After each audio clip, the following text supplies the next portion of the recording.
Back here on the Meat Speak podcast, powered by the certified Angus beef brand, coming to you from the inner sanctum of the world headquarters of premium beef, somewhere south of Cleveland and north of Amish country. Brian Schaaf with me via Zoom is meat scientist Diana Clark. How are you? I'm doing pretty good today. Very nice. You were on the slopes last week with Chef Tony Biggs, I saw. Yes. You know, he told me that he was never really afraid of heights until he got on this one ski lift in particular. And I didn't believe him when he said it. I'm like, okay, whatever. Like, I've been on ski lifts before. There was one ski lift that I went on and oh my gosh, like you were at the tops of the trees and everything. So yep, I believed him 100% after that point. Like, let's hold on tight. I'm curious to see Tony on the slopes. I would imagine. I mean, does he give like the dude sign a lot and say powder a whole lot? I feel like he's fairly agile. Like, you just don't expect it out of him. Tony Biggs is like a ninja. That's outstanding. Well, we appreciate y'all for listening to the Meat Speak podcast. I will say we just got an email from Apple saying that we're one of the top 150 food podcasts. I don't know how many there are, right? Maybe there are only 155, but we're in the top 150, maybe. So that said, we appreciate it. If you could give us a subscribe, give us a like, right? It's not about our ego. It's about our visibility to continue the fine work of meat science and agriculture and all that good stuff. Speaking of, our guest today is all of those great things. Actually, one of my favorite people to follow on social media, because I always love the people that you can tell, right? At my core, I am a Gen Xer who doesn't have time for like sales pitches or anything like that. It makes me angry. So I appreciate the people who go the extra lengths to make sure that the content out there with their name behind it is tried and true. That is our guest today. That said, let's tear into it. Our guest today was born and raised in Melbourne, Australia. I can say that without throwing on my own little Ohio accent. And found true enlightenment in her adopted home of Austin, Texas, where a casual interest in meats led her down an ever-deepening rabbit hole of knowledge. Today, she spends her time teaching live fire cooking, how to make the perfect steak, and even dons a lab coat from time to time in her graduate studies in meat science at Iowa State University. Can I get a let's go Cyclones? Diana, sure. We have to talk about that another time because there's a Longhorn issue there too. Okay. All right. Well, so please welcome to our podcast one of the very few people in the world who can confidently say what's better, brisket fat side up or fat side down, and the original Burger Mary. Welcome to the podcast, Hardcore Carnivore herself, Jess Pryles. How are you? Hi, thank you. I'm so excited to be here. I've been listening for ages, and I was just waiting for Coach to call me up. And today's my chance. So excited. Well, we are grateful that that you have taken time. I mean, you are everywhere. So the fact that you have somehow managed to find time in your travels and your your meat science work and your social work and all that to join us here. We're eternally grateful. If you could, we want to go back to the very beginning, and I kind of pride myself on, right? Diana's really the brains of the operation. I have the power of Google behind me, and you have roots with cupcakes, right? Yes. I do. How did you go from cupcakes to hardcore carnivore? It was one of those things where I think we all sort of dip our toe into different, not all of us go straight from school to university to that job. We try different things out. And I was one of those people who I really didn't find what I wanted to do until I had moved to Texas, until I was well into my 30s. And one of the last jobs that I had before this was I had started a cupcake company, again, still just driven by a love of food. I'm not a trained chef. I'm not a trained baker. I'm not a trained meat cook. Just made the stuff that I liked, and it resonated with other people, which is really the same story as me in the meat world too. So that was basically my last job immediately before this. And if I could scrub it from the internet, I would. I'm sorry. We've just added another layer of scrubbing that you have to do on this. I apologize. It's all right. It was not my intention. I'm not ashamed of it by any means. They were delicious cupcakes. It's just a really random. Well, I you should be proud of that one. I mean, that's pretty awesome that you meat and cupcakes. I mean, that's great. I know, but I draw the line at those meatloaf cupcakes with the mashed potato frosting. Like I think we all need to have boundaries, and that's one of mine. Yeah, I agree. Yeah, I'm with you. That's it. Enough about cupcakes. Let's go ahead and talk about meat. All right, it's kind of relevant here, right? Barbecue, though, right? You're an Australian, right? Where did this love of barbecue, interest in barbecue? I know there's a history there with, of course, the Miller family, Louis Miller, John Miller, obviously, Leanne and the family as well. One of the most interesting, iconic Texas barbecue families. But can you talk us through, like, where does somebody from a country that, as far as I know, they don't really smoke a whole lot of briskets down that way, or at least they didn't used to before you. How did this all come about? And the barbecue, even though Australia has that whole history of throw another shrimp on the barbie, which is, not even what we call them prawns. But there's this idea that we have this rich barbecue heritage. But when you say barbecue in Australia, you mean grill. And usually it's like often a flat top grill that's just sort of rolled out at events with some really cheap sausages with a lot of filler in them between the pieces of white bread. And that's the grand history of Australian barbecue. American style barbecue has gotten huge in Australia within the past 5 to 7 years. But at the time, certainly growing up, we didn't have anything like it. And the whole thing of coming to Texas was, I was someone who always enjoyed eating meat, always loved a steak, loved chop night at home. But my parents didn't really educate me into how to buy it, what I was looking for at the grocery store. It's extremely intimidating. When you buy a tomato, to just buy a tomato. But when you're buying a steak, you're like, what? So I didn't really know much about it at all.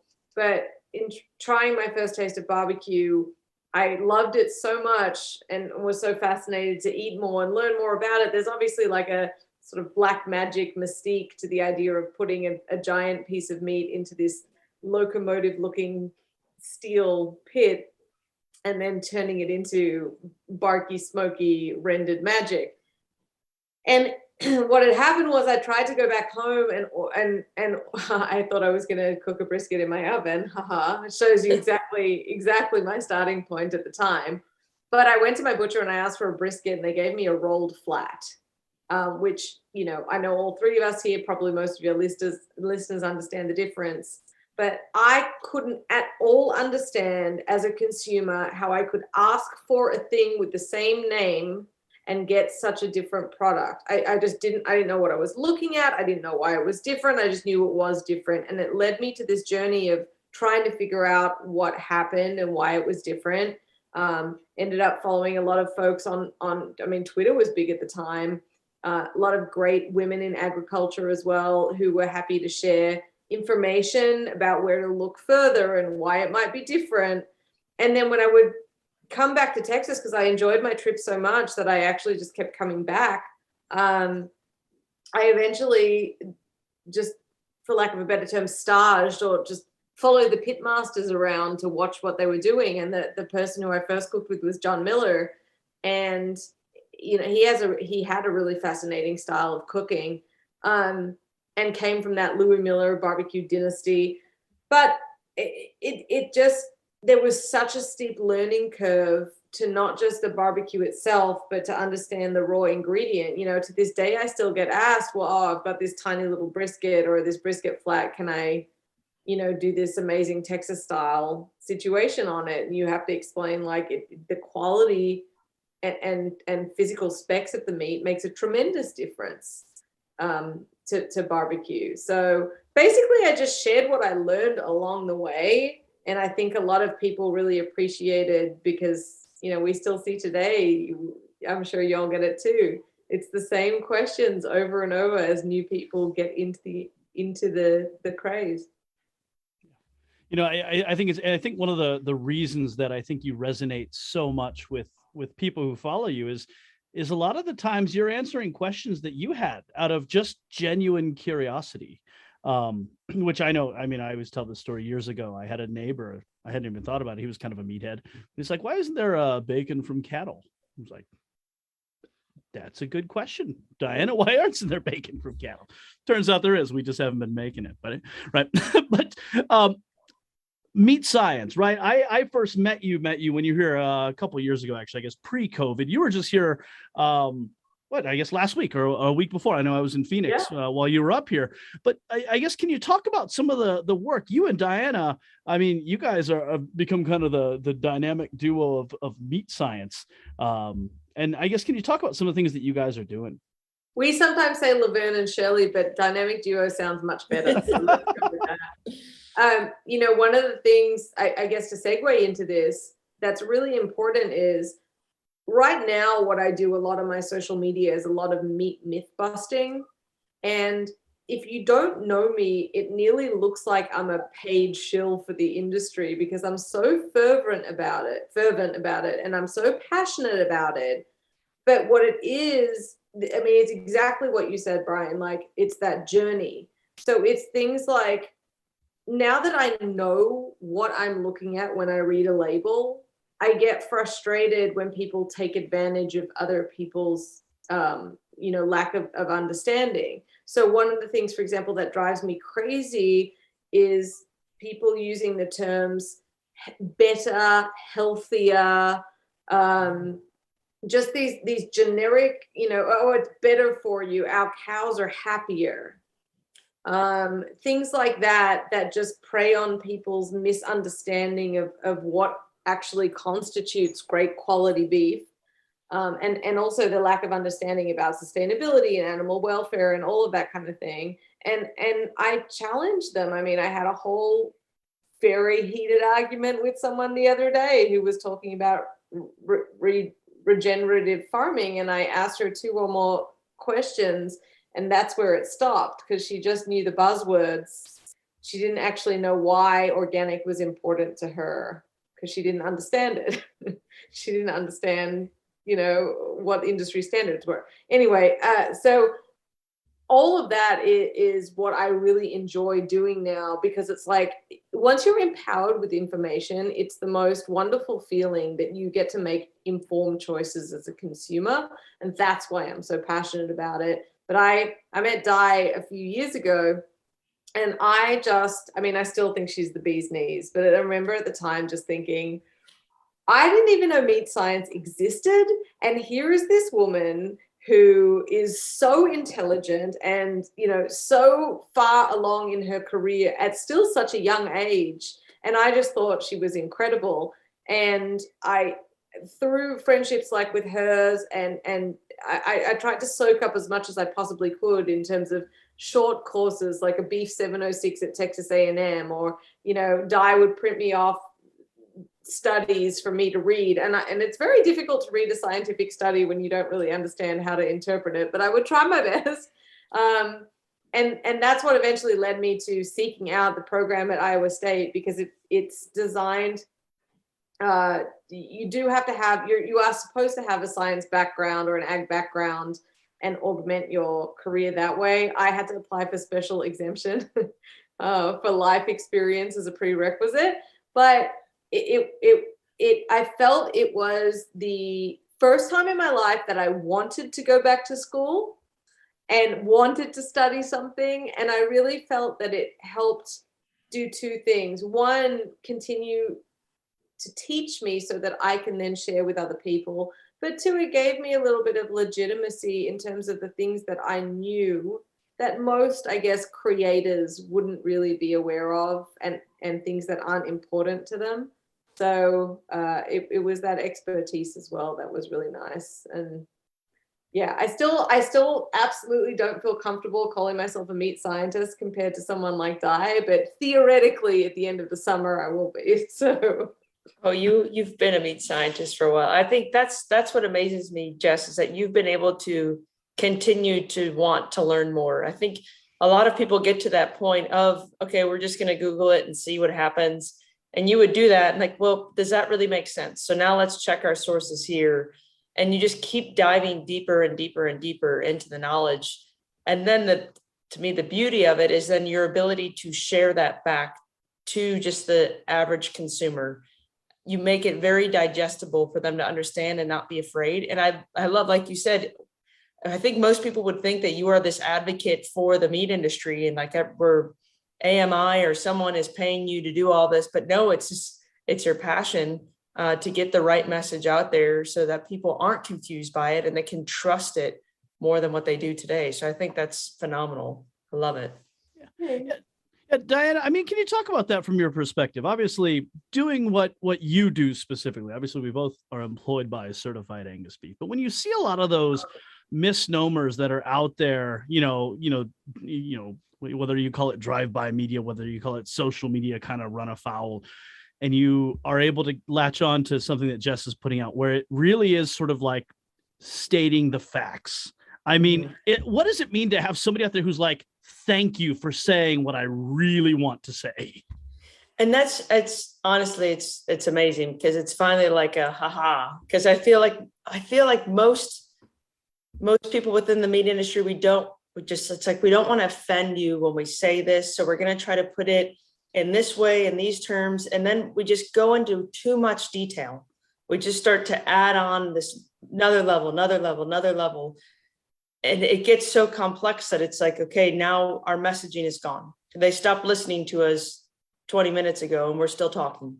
So it's how do we get that right message out there, what they want to hear and need to hear in order to trust us and move forward. I think that is, and it's so hard because a lot of us are employed by different companies within the meat industry, and they want to make sure that we have a reputable, like, we don't want to say this, just being very politically correct in things, which I completely understand. But at the same time, I think sometimes it's easier just to rip the Band-Aid off and say, hey, this is how it is and this is why it's that way, versus let's try to skate around it very gently, and hopefully they pick up on the message, but they might not, but hopefully they do. So I think it's also that, like, there's two aspects. One, there's a liability aspect for the industry, but two, especially if you're coming from the science background, it's unthinkable to put out a research paper or findings that isn't a entirely complete, thoroughly transparent piece of literature where absolutely everything that you think, feel, and experiment has been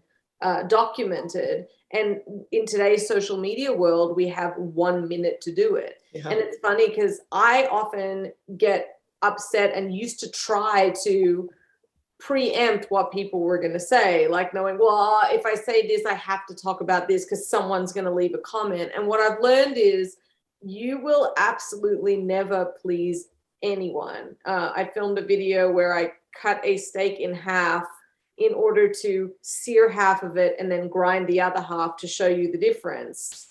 And I got a comment just this morning that was, oh, she's a meat scientist, but she cut the steak before she seared it. And I sat there and my brain went, but literally it was to experiment with the same piece. So the experiment was equal. And you know what? You cannot, you will never get it right. And so you do need, I think, like you said, to just try and tailor it to as many people as you can, always realizing that there will be some, smarty McSmarty pants that will come and tell you what they think you left out in the comments. But yeah, I mean, I would imagine you have to be ready. I mean, because it almost does seem like, well, they're the haters out there. They're just looking to pounce on anything they can. And I say this as, I have 3 screens up on my laptop here. I'm the lone male, so I'll go ahead and be the one to say it. The term mansplaining is something that I can't imagine that you guys probably experience. I tend to, every once in a while, actually, I got a text from one of our social media folks, because I have a little trouble keeping my mouth shut, calling out mansplainers. Somebody, our one female chef who ran our culinary center, probably has cooked more steaks over the past 5 years than anybody in the world. And somebody told her she was doing it all wrong. And I was like, dude, do you know what she does? but yeah, but it's out there. There's an interesting phenomenon, though, Brian, that I've seen where it certainly felt like mansplaining in the beginning, but now it's just splaining. Because I see it happen to male colleagues. I see it happen to everyone. And it's this interesting phenomenon that's been brought on by that flashing cursor in the comments bar, nearly goading people to give their opinion, where people will, no matter who it is, just reiterate what that person said in the comments to show that they acknowledge it or that they agree. And it's 100% person-splaining, no matter who you're doing it to. And I don't know why it's become such a fad. I think we need to call some sociology departments and anthropology departments and get them to look into that. When you finish your meat science degree, if you could go research that would be fantastic. Sure. Well, you know what? Let's talk a bit more about you, about the Hardcore Carnivore. Obviously, it has spawned an extremely successful book. You have rubs, you have spices, you have swag lines. I've got a Hardcore Carnivore sticker up in my office. Talk about this beast. Where did the name come from? Where did the idea of, was there a time when you sat down and were like, this is what it's going to look like? Or has this all just kind of been an organic process as you've progressed? It's all been very organic because my journey wasn't like a definitive, creators and influencers didn't exist when I did my thing in the beginning. So I didn't sit down and say, I'm going to do this and I'm going to try and get all this free stuff and this is the next move. It was as organic as it gets. And, first it started with the interest in barbecue, and then it was a dip toe into recipes. And then I just put those on my website. And then it went from there. And the next extension of that was, fun merch, like steak and bourbon, a complete meal t-shirts, which is still one of our best sellers today. But that was just under my brand because Hardcore Carnivore didn't exist. And I had started using that terminology just as a little catchphrase to describe myself, because I thought, oh, what am I? I'm not a pit master and I'm not a this, but, I'm a Hardcore Carnivore. Catchy name, great. And the next natural extension to people enjoying my recipes was seasoning. I had an idea for a barbecue rub really before, even seasonings and rubs now is such a huge, huge industry, and they weren't at the time.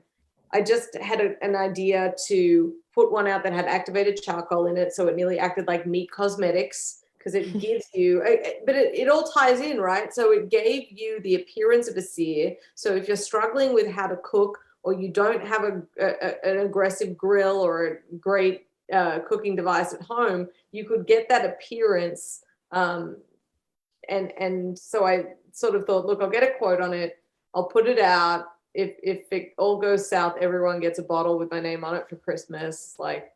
And that's how it started. It was about 8 months in, and a friend turned to me and they're like, you have to bring another one out now, right? And I was like, oh. And then we brought the red product out just because people loved the flavor profile of black so much. They were using it on other proteins that didn't look as great. It's best suited to red meat. And so we brought the red out, and then it went from there. And now all the stuff in the lineup, be it butcher's peach paper, a barbecue slicing knife, trimming knife even, which is our latest thing in the line, they're all tools that I use in my everyday life that I don't think have enough representation in the space. Like, everyone should have a trimming knife if you're serious about meat cookery or barbecue. And it's just not one of those chef's knives. Like, the trimming knives that you can get out of the traditional cutlery brands are very expensive. They're very rigid. And that's not, Di will tell you, it's not traditionally what you find in a boning room or butcher shop. Yeah, no, I completely, that's what I think what's neat is that you give that at-home cook everything that they would need to be successful just with seasoning and tools, but then also to take it to the next level, like just to be that person of like, ooh, when you have people over, oh, where'd you get that? Like, even the seasoning standpoint, we use that Tex-Mex one a lot when we have people over for like taco bars. I have to say, I'll put it on chicken. And so every single time that we do, it's always, what seasoning is this? Oh, it's because chicken needs all the help it can get. It does. It definitely does. But it like brings out the best in it, which is all the seasoning itself. I mean, the chicken you can't taste at all. But it's just a fantastic way to drive that. And then I think it's neat. Then we'll have like a Hardcore Carnivore carving tools, and it just makes you look way more legit in the kitchen than before. I'm just processing the fact that you said you cooked chicken. I know. I'm sorry. Don't worry. Don't. How about, can we get like a Hardcore Carnivore shake and bake? Oh man, wouldn't that be great? Hamburger helper. Yes. I see it. I see the extension of Hardcore Carnivore going everywhere. My favorite is the Hardcore Carnivore 6-month onesie. I think that all little children need to have one of those. So just shout out to that one. We've sent a few of those around, but never does it ever make sense as much as it does to the child of a meat scientist. Oh, it's fair. I have to say, I am a proud owner of my only regret is that I didn't think of it, the beef chief hat. I have to tell you, it's a great hat. It's fantastic. We round out we have, a fun merch line, and it gives us an opportunity, I think, to, still have a bit of fun.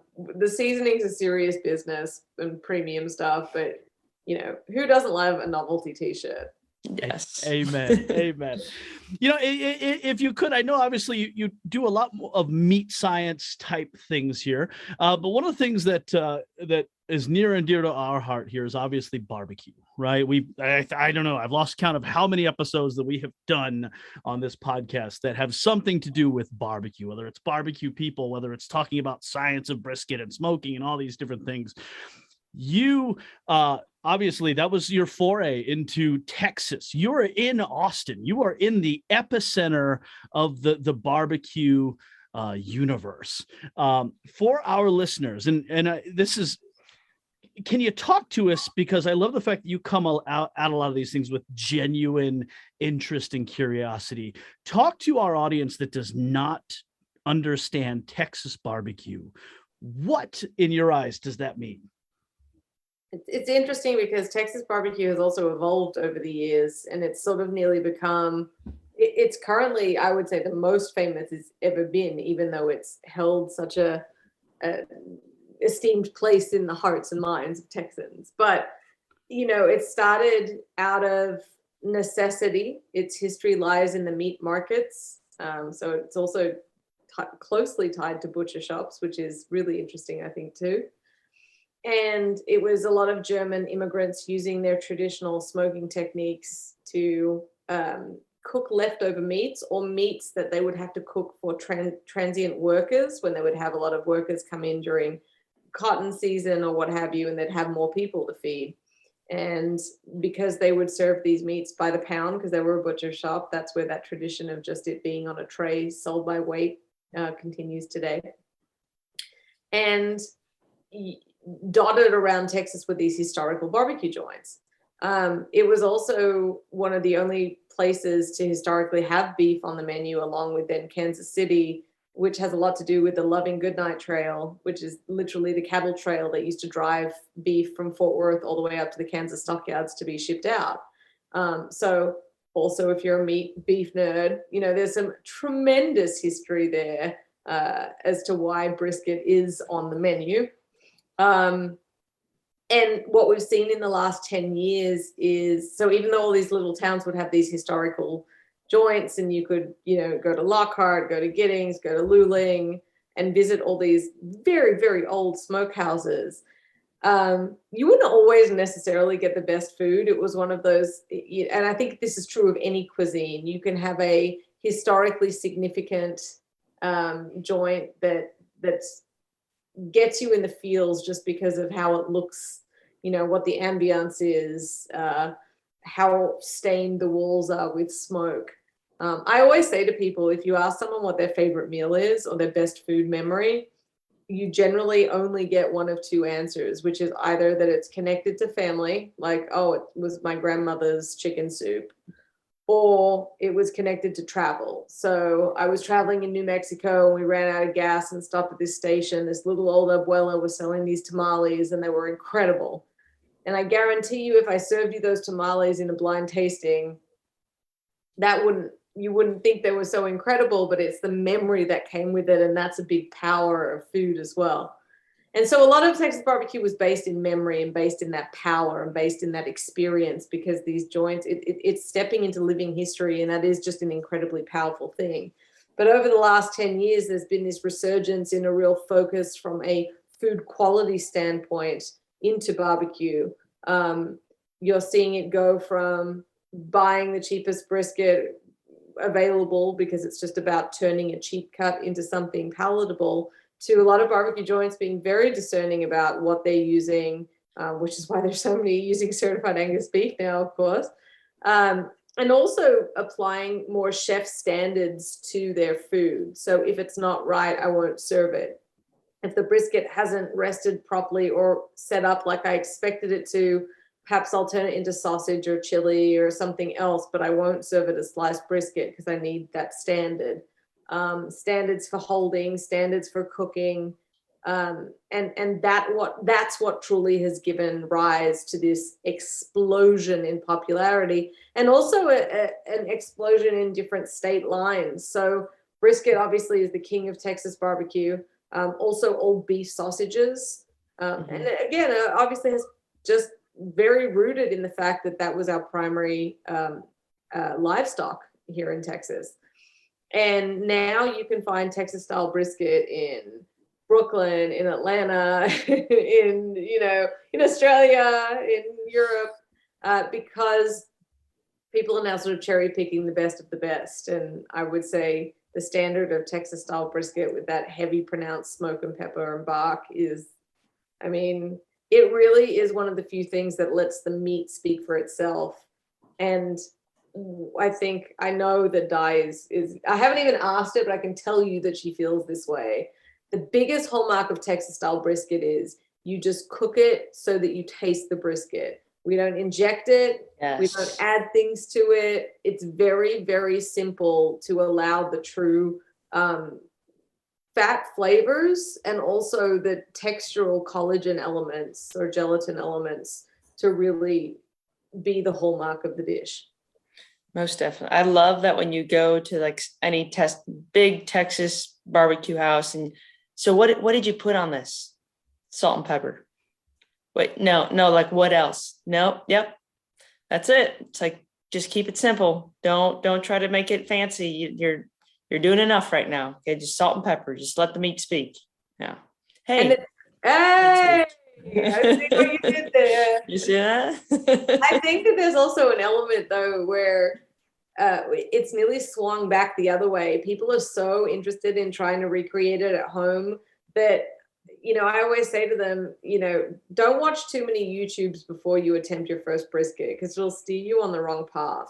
The best way to learn to cook a brisket is just by trial and error. It's a natural product. It's dependent on your weather, your cooker, your so many variables that only having experience is going to be the best thing for it. And there was this fad lately of injecting tallow or brushing tallow across the top of the brisket, and Di and I sit there and it hurts our souls on a molecular level, because we know that you do not need to add tallow to a very fatty piece of meat to achieve a great result. But I think people are constantly looking for, well, what can my secret weapon be to distinguish my brisket from others? You go to like these competition barbecues, and like there are guys who will inject like the A5 Wagyu briskets. Like, dude, that's like already 50% fat already. So, but they're buying the cheapest grocery store beef stock to inject. That's the irony. Like, now I will say the best application of injection that I've ever heard. Our friends in Chicago at Chicago Culinary Kitchen, they sell Thanksgiving turkeys to people. They will inject the turkeys with brisket fat. Like to the extent that if you squeeze the turkey, like fat shoots out the side of it. And it smells fantastic. I'm like, all right, I can get on board with this. That's the turkey okay. needs a little help. That was honestly when I judged the Jack a few years back. I think that was the most eye-opening thing I had ever seen, was the taste of brisket. I mean, whatever they brought out it just was not there. It was like you could tell that they're trying to fake it, which I did not understand. Until with the Jack specifically, they do like, I don't even know what the category is called, but it's like a creative, whatever, basically make your own and try to make it shine. That was the best category. I mean, I still remember this gumbo that I had. And the part that sucks is it's double blinded. So we have no idea who actually served it.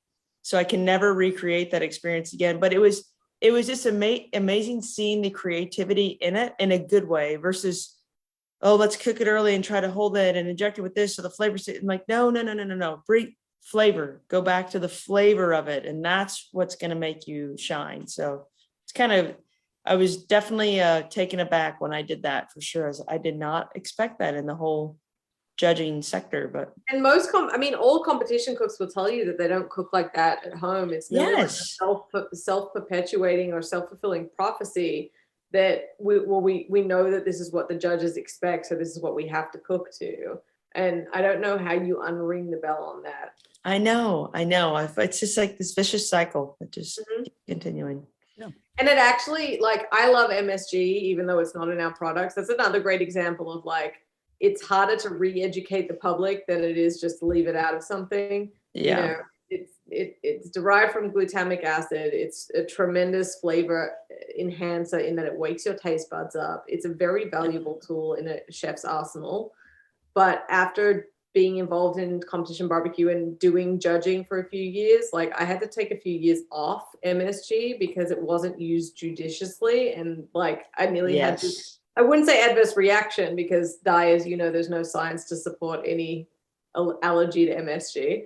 But I just was like so sick of the flavor because it was used so heavily that I just was like, no. And now I use it back in my cooking again. Yeah, I put it in all my sauces.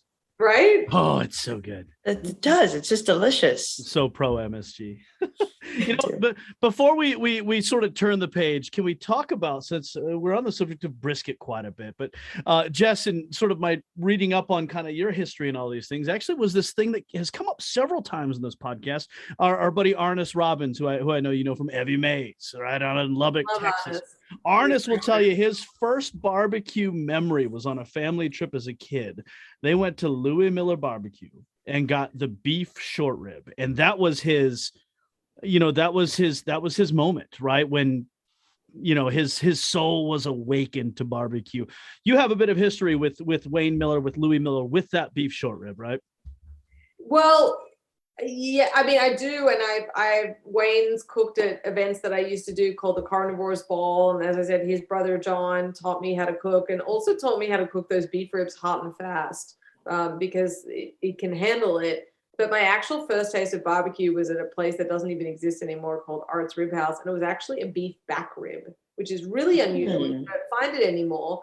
But it also speaks to, back ribs are significantly cheaper than plate ribs.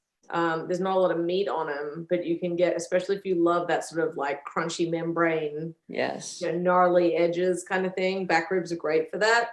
And but they were probably cooking back ribs just because it was a more cost-effective thing for the restaurant. And that was my first taste of Texas barbecue, was a beef back rib, and it was just peppery and intense. And as I said, I had all those golden red nuggets of goodness, and that's hard to beat. But I think probably there's something texturally in smoked beef rib that's just phenomenal. And my perfect bite would be just a slice of white bread, a big hunk of cheddar, a big pull. You have to pull it. You can't cut it. You have to rip that chunk out of the cooked rib, and a little bit of white onion just for that crunch. That's my barbecue bite. That's my historic Texas barbecue bite. I'm such a fan. I'm such a fan. Oh, also, since we're on that subject, if you go back to the podcast, actually the one before this one actually would have come out 2 weeks ago. It's all about the scientific kind of makeup of the short plate, which of course includes the beef plate rib. That's the big long bone guy that, when people say, I only got one rib, like, yeah, but you don't understand how big one plate short rib Every is. time you eat a dino rib, a tomahawk cries somewhere. That's a really good point. If we could, Jess and I, between the two of you, over the course of the history of this podcast, we get caught up on cut names, right? And different things are known in different regions, even just domestically, a Kansas City strip, a New York strip, a Delmonico, all these different things. But can you guys talk a little bit about how difficult, and Jess, especially coming from Australia, how difficult was the learning curve to figure out what are these cuts called, where I spent, the first part of my life versus now, to figure out exactly what's what?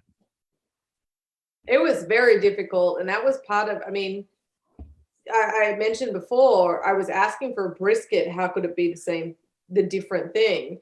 Well, it's even more confusing. So it is the same muscle. It's just cut in a different way, to be clear. They basically gave me the flat only, which they call the rolled brisket. Then you take something like a porterhouse, which in Australia is a strip steak, which in the US is it a New York strip? Is it a Kansas City strip? Are you talking a portion of a strip? Is it Manhattan steak? And you have to be a like a linguistical wizard in some ways to translate it. And it was challenging to discern the cuts. And another challenge as well is, and Di and I have run into this in the meat lab when I go up there and she teaches me, to cut. And, she taught me so much about breaking down. Sometimes there are also cuts that are really interesting, but that public won't get access to, or it doesn't have a name. Like when we talked about that top round cap. Yeah. And it hasn't been given like a fun name yet, but it could have. Or people confusing a tri-tip and picanha, and then are you calling it picanha? Are you calling it culotte? Are you calling it, top sirloin cap? And so it's very, very confusing. And I think that's part of the intimidation for consumers dipping their toe in, because they don't understand why it's not standardized and why it has to be so complicated. Yeah, I agree with that. We did, so when I was in college, we actually had a meat judging competition in Australia, and I was the coach of the team. So I was trying to teach these kids all of these different terms, even though they're the same cuts and they're cut slightly differently, but they don't call it that there, they call it this. Talk about being extremely confusing. But then one really eye-opening thing, we had a group in from South Korea, and I start going through some of the cuts that we have, and they're sitting there, vigorously taking notes. And I never thought about it, because they're not just getting meat from the United States. They're getting meat from Australia. They're getting meat from Brazil. So if you think about the complexity of global meat consumption, it's so hard to realize what you're actually getting. They'd say, they would send me pictures. This is what we got in the box. What is that? If we were to order that from the United States, what would we order? Well, actually, you can't get that, because we break our cattle just slightly differently. So just understanding those little things. I will have to say USMEF has put out a really neat book, and they actually have country and cuts. And so you can kind of go through that, which has been very beneficial just to understand what people are talking about. But the complexity behind it, like you said originally, Brian, regionally, just in the United States is huge. But then you add in the world, and that's, the United States is definitely involved in global beef production. So is Australia. Those are the top contenders right there. So just understanding how that goes in is kind of mind blowing. And then on top of that, you have to explain that there's stuff that even if it appears in a guide, like a NAMP guide or an OSME guide, that it's subjective. So if we look at something like a flank and cut rib, so if you have a 1/4 inch, 1/2 inch cut, you have South Texas style tablitas or flank and cut ribs that you can grill. But if you're going into the 1/2 to 3/4 inch, you're in Korean galbi territory. And then, you know, I mean, you can cut beef ribs as thick as you want. We're still talking about the same beef rib here, or ribs 2 to 5.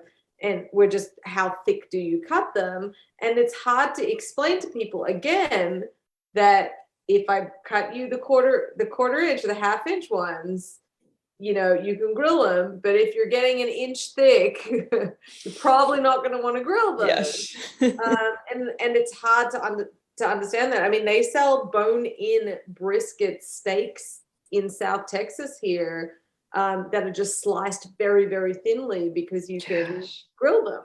I mean, and also you're talking about now you're talking also about cultural groups. So Americans tend to want fall off the bone ribs, you know, tender steaks, whereas a lot of Hispanic cultures, and obviously we have a lot of Mexican influence here in South Texas, are used to tougher cuts where there might be some chew to them. So they're not afraid to sort of pick up, you know, that flanking cut beef rib and give it a good sort of tear and chew because it's got this delicious grilled aspect to it. Someone else might consider that to be unacceptable to their palate. So it's hard. I'm trying to process, and Diana, we got to cut some of these brisket steaks. I know. Now I'm like, we kind of need to play around with this. We got to let's just wait. I'm glad Tony's not here because we probably would need those by tomorrow if he was. Just give me a little time on that one, Brian. All right. You got it. Jess, if you could tell us a little bit about, I guess, where you're at now versus, I guess, what does the future hold? You mentioned you've got your meat science degree in hand by summertime. I guess, what does the future hold for you? You know, that's a great question. And I wish I could tell you that in these last few years, I've developed a game plan, but I'm still very much a, you know, move as it comes, you know, roll with the punches. Obviously, we'll be developing more Hardcore Carnivore products. There's a lot more ideas that I have and want to bring to market, and I still develop all the seasonings myself. So we don't sit there and think, oh, what do I need to add to the line from a, you know, what's going to sell, what's going to walk out the door. It's like, what is missing in my pantry that I want to be able to pick up and just use, and what do I want it to taste like? And luckily, I guess what I like the flavor of, a lot of other people have resonated with. I'm doing a lot of industry focused stuff this year, speaking at the Reciprocal Meat Conference later this year, also hosting the World Butcher Championship in Sacramento later this year, which is basically Meat Olympics. It's open to the public. It's going to be the Golden One Center. If you have any interest in butchery, even if you think it's kind of cool to watch, I think it'll be a real fun event for people to attend. And different teams are coming over from all over the world to participate. So that's pretty neat. Brian, I think we need to go. I think we're in. All right. The problem is understand you're going to be doing most of the work, and it's okay. It's still, I need you with me. All right. I'll slow clap for you in the background. Help me in. That's amazing. The World Cup of Butchery. The World Butcher Championship. That's so amazing. The last one was held in Ireland. Like, it's gone around the world. And literally, I mean, Mexico, Brazil, France, Britain, Australia, New Zealand, Canada, US, like huge attendance. And it should be really interesting. That's amazing. You know, I actually remember when Ireland came up because our friend Craig Deal, actually, from now he's in North Carolina, but he was on the United States butcher team. I mean, that's what I want on my business card. Right. Oh, that's incredible. Can you tell us where can people find you? Where can people follow you across all of your various platforms? I'm on all the social medias under my name, which is Jess Pryles, Pryles. Hardcore Carnivore has its own accounts as well, hardcorecarnivore.com or at Hardcore Carnivore. And my website, jesspryles.com, also has a bunch of recipes. So I would just bounce between the two to find what you need, because it's going to be on there one way or another. Excellent. And I highly recommend give the Instagram follow, because anytime I see a video and it's your face in front of like an image in the background, I always have to click to turn the sound on because I'm like, this is gonna be really good, right? I caught one, and it was I think it was a TikToker who was trying to expose like mislabeling of expiration dates on meat, and it was like they changed the date and lowered the price, and you were like, yeah, they did. Yes. How it works. Yes. Yeah. And you know what was, I will say this real quick, Brian, what was interesting on that one, and this makes it all worthwhile, is that someone came on there and asked a question, and they said, well, so what about, I just want people to be careful about buying stuff that's close to expiry. And I said, well, actually, as long as you cook it to 165, it'll always be safe to eat. It might not taste the best, but it'll always be safe to eat. Di, are you freaking out that I just said that? No. We're working on technicalities here. Yeah. We're working on just not making people sick at this point. And initially she said, well, I'm just worried you're giving people bad information. And I'm like, well, that's why I went back to school. And then she turned around completely and said, oh my God, I just read your bio. Thank you. This is helpful. And I'm like, yeah, that's cool. You buy spoiled meat, but I'm saying like somewhere in between lies the truth. I'm just saying, if I am at the grocery store and I see something that has a manager special on it, I am buying that. Right? That's my thought, Mike. We got this now. Yeah, buy it, throw it in the freezer. Yes. All right, it's gonna be just fine. Yes. I am for it. I'm gonna put in a little clap here so I can make sure we edit. Di, anything that we haven't touched on that you want to make sure that we extract? I can't think of anything. I feel like it was, that was good. I liked it. Perfect. On that note, Jess Pryles, Hardcore Carnivore, we appreciate you for joining us here on the Meat Speak podcast powered by the Certified Angus Beef Brand. If this is your first time tuning in, please know that you can find us across all of your major podcasting platforms, Google Play, Apple, Spotify. If you could, go to the app. If you have the iPhone, which I understand all the kids are playing on these days, go to the Apple podcast icon. That's the little purple button. Go there, leave us a star ranking, leave us a review. Again, this is not about ego.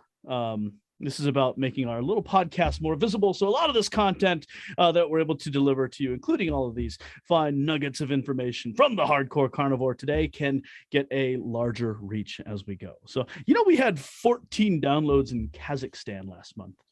How about that? Yeah. That's actually cool. It's amazing. Look at that. We get around. So apparently Paige, the social media gal, also says that we can leave reviews on Spotify as well.